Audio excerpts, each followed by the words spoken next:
I found out my son wasn't mine because of his ears. That sounds insane, but I swear that's where it started. My father had these weirdly small ears, almost pressed flat against his head, and I inherited them too. Every man in our family has them. My wife used to joke about it when we first dated. But when my son was born, I remember staring at him in the hospital room and feeling this strange disconnect I couldn't explain. He had bright blonde hair, pale green eyes, and these big ears that stuck out when he cried. Everyone said newborns change. Stop overthinking. My wife laughed when I mentioned it once. And honestly, I felt guilty for even noticing. She had just gone through labor. She was exhausted. I told myself I was being paranoid. For the first year, life looked normal from the outside. We had a small house, decent jobs, sleepless nights, diapers everywhere, arguments about dishes and money like every couple. I loved that little boy immediately. That's the part that still destroys me. Because even before I knew the truth, something inside me already felt wrong. My wife and I had been together almost 9 years by then. Married for 4. We met through mutual friends at a barbecue, and she was the kind of person everyone gravitated toward without trying. Loud laugh. Warm smile. She could make strangers feel important in 5 minutes. I was quieter. More practical. The stable one. I think I loved how alive she felt compared to me. Looking back now, there were red flags I buried because I wanted the relationship to work so badly. She hated being alone. Needed constant attention. Flirted openly sometimes, but always in that harmless way where if you complained, you looked insecure. Once, years before the baby, I caught her texting an ex at 2 a.m. She cried immediately. It's not what you think. Nothing physical had happened, supposedly. I believed her because I wanted peace more than truth. That became a pattern in our marriage. Me swallowing discomfort. Her apologizing just enough. After she got pregnant, though, things actually seemed better for a while. Softer. More stable. We painted the nursery together. Picked names together. I remember thinking maybe we'd finally grown up. The first real crack happened when our son was about 8 months old. I came home early from work because a meeting got cancelled. My wife was in the shower, and her phone kept buzzing on the kitchen counter. I normally never touched her phone. We had one of those, privacy matters, marriages. But the notifications wouldn't stop. Finally I looked. The message just said, "Does he suspect anything?" I remember feeling cold instantly. Not angry at first. Just cold. Then another message popped up. "I hate waiting this long to see him." No name saved. Just a number. I stood there staring at the screen while water ran upstairs. I should have confronted her immediately, but fear does weird things to people. Instead, I put the phone back exactly where it was and spent the next hour pretending nothing happened. That night I barely slept. I kept replaying every strange moment from the last year. Her protecting her phone suddenly. Working late more often. Random distance between us after the baby came. But then she rolled over in bed, half asleep, put her hand on my chest, and whispered, "Love you?" And I hated myself for wanting to believe her. A week later, I did something I'm still ashamed of. I checked our phone records online. There was one number she contacted constantly. Hundreds of calls. Mostly during my work hours. I copied the number into Google. A local contractor. Married. 2 kids. I felt physically sick reading his Facebook profile. Smiling family photos. Vacation pictures. His wife commenting hearts under everything. I remember sitting in my car outside work gripping the steering wheel so hard my fingers cramped. Part of me still wanted an innocent explanation. Coworker. Friend. Anything. That night I finally asked casually, "Who's Matt?" She froze for maybe half a second. Tiny pause. Barely noticeable. Then, "Oh, the contractor from Jenna's renovation project." Too fast. Too prepared. I nodded like I accepted it, but something changed permanently in me right there. Once trust cracks, your brain starts connecting everything. Every late grocery trip. Every unanswered call. Every sudden shower before bed. I started noticing how detached she'd become physically too. She barely kissed me anymore unless I initiated it. Still, I kept quiet. Because I was terrified that if I pushed too hard, my entire life would explode. The DNA test happened almost by accident. My sister actually planted the idea without realizing it. We were at my parents' house for dinner, and she joked that my son looked, literally nothing, like our side of the family. Everyone laughed except me. That comment stayed in my head for days. I started obsessing over tiny details after that. Comparing baby photos. Studying facial features like some lunatic conspiracy theorist. I hated myself for it. Then one night around 3 a.m., unable to sleep, I ordered an at-home DNA kit online. I almost canceled it 3 times before it arrived. When the box finally came, I hid it in the garage under old tools because even seeing it made me feel guilty. Like I was betraying my wife. Which is ironic now. I swabbed my son's cheek while he sat in his high chair throwing cereal everywhere. He laughed the whole time. "Da-da-da," he kept saying. I nearly threw the test away afterward. But I mailed it anyway. Then I waited.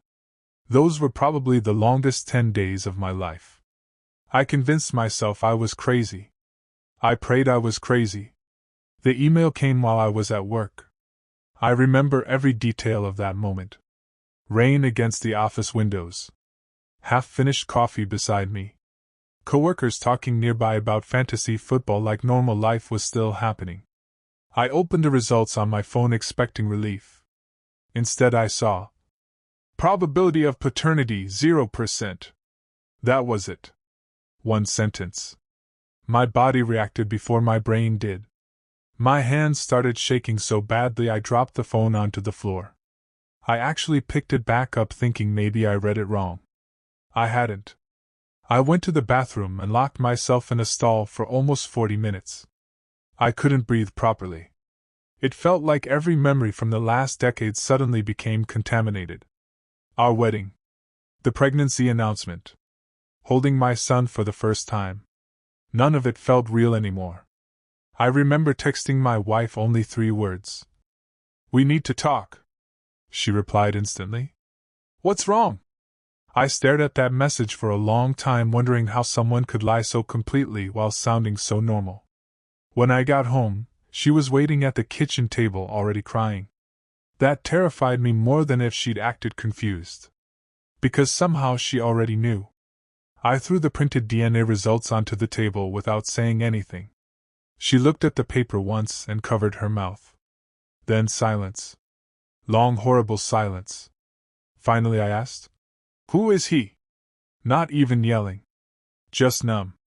She kept saying, "I'm sorry," over and over until I slammed my hand against the counter hard enough to make our son start crying upstairs. "Who?" That's when she whispered Matt's name. And I swear something inside me physically broke. She admitted the affair started about 6 months before she got pregnant. She claimed it had ended. Then admitted it actually hadn't. Every answer changed halfway through. Every truth came wrapped inside another lie. The worst part wasn't even the cheating. It was hearing her say, "I really thought the baby was yours." Really thought. As if that somehow made any of this better. I asked her how long she planned to keep lying. She cried harder and said, "Forever, probably." That sentence still echoes in my head sometimes. Forever. She would have watched me raise another man's child until the day I died if I hadn't noticed his ears. I remember pacing the kitchen while she begged me not to leave. "I love you. It was a mistake. It didn't mean anything." People always say that after betrayal, and it always sounds insulting somehow. Because clearly it meant something. I asked if Matt knew. She nodded. That hurt almost worse. Another man out there knew my son might be his while I changed diapers and stayed awake during fevers and paid hospital bills. I felt humiliated. Not just betrayed. humiliated. At one point she grabbed my arm and said, "Please don't destroy our family." I laughed in her face. Not because it was funny. Because the audacity shocked me. Like I was the one about to destroy something she hadn't already burned down herself. The next few weeks became a blur of screaming, crying, and absolute emotional chaos. I moved into the guest room first. Then a hotel. Then my brother's couch. My family found out because I completely fell apart one night at my parents' house. I started crying at the dinner table like a child. Full body shaking kind of crying. My mother cried too. My father just looked furious in this quiet, terrifying way. Meanwhile, my wife's family defended her immediately. "She made a mistake. Don't punish the baby. You're overreacting emotionally." That last one nearly drove me insane. Overreacting? I found out my entire life was built on lies. But the worst confusion involved my son. Because despite everything, I still loved him. Deeply. Instinctively. None of this was his fault. Sometimes I'd look at him and feel overwhelming love. Then suddenly grief would crash over me because biologically he wasn't mine. That emotional whiplash nearly destroyed my mental health. I stopped sleeping properly. Lost almost 20 pounds. Started having panic attacks driving to work. I didn't recognize myself anymore. Eventually I confronted Matt. Probably stupid, but I needed to see him. We met in a parking lot behind a coffee shop because apparently betrayal loves clichés. He looked nervous immediately.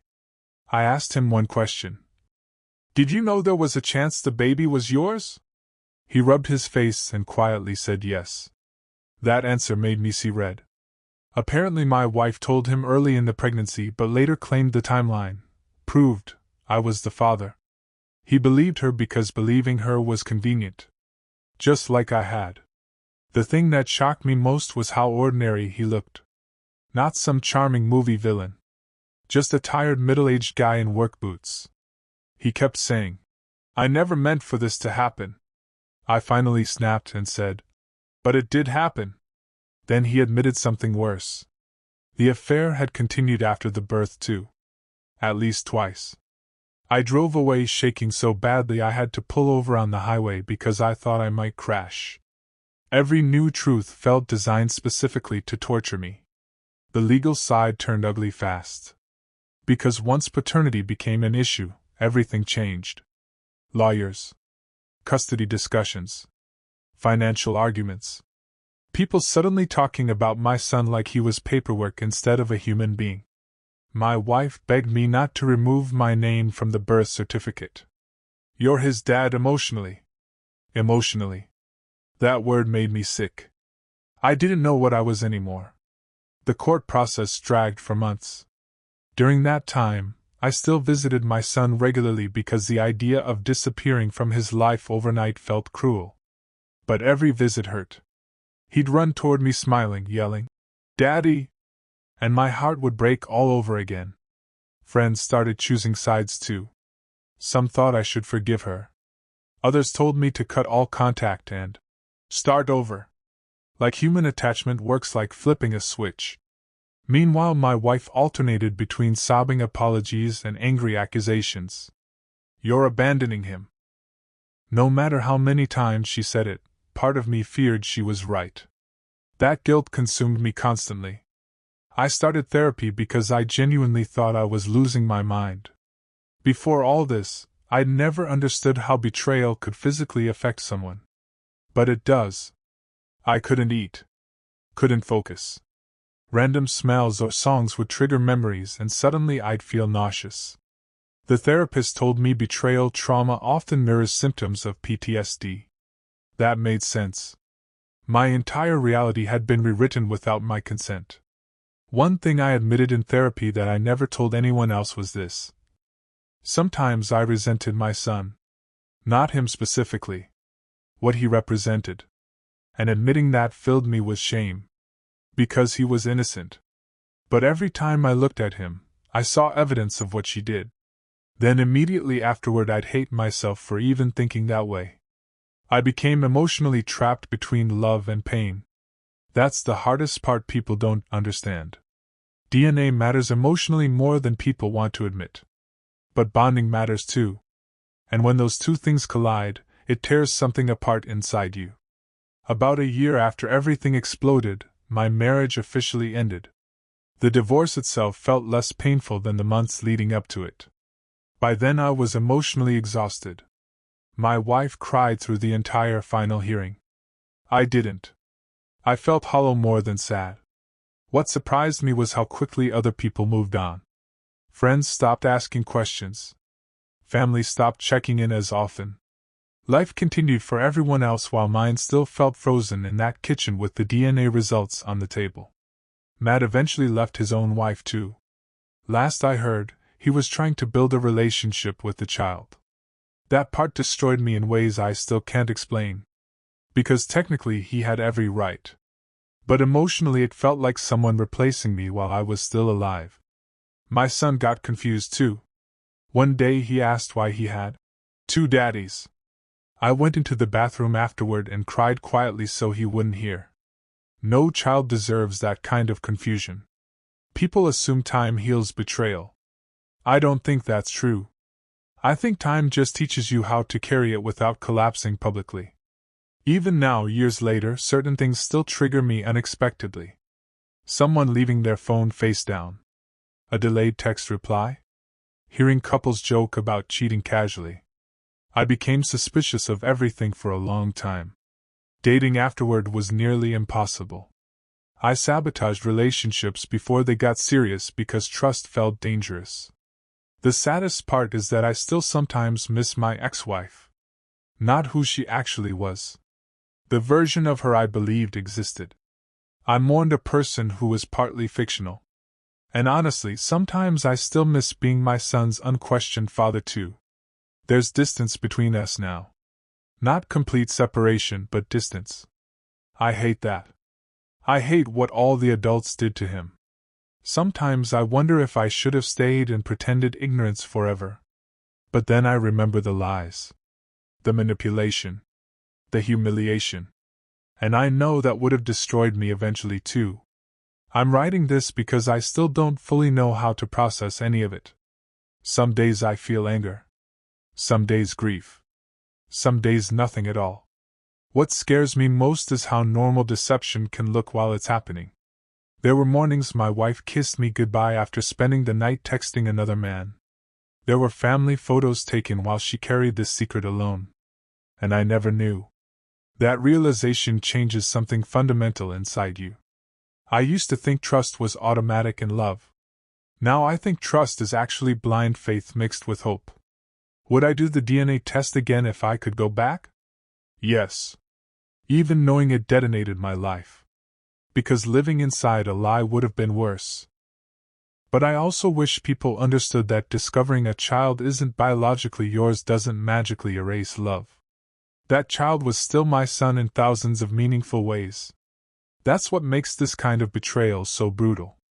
You don't lose just one person. You lose your identity, your memories, your future, and sometimes even the version of yourself that existed before the truth.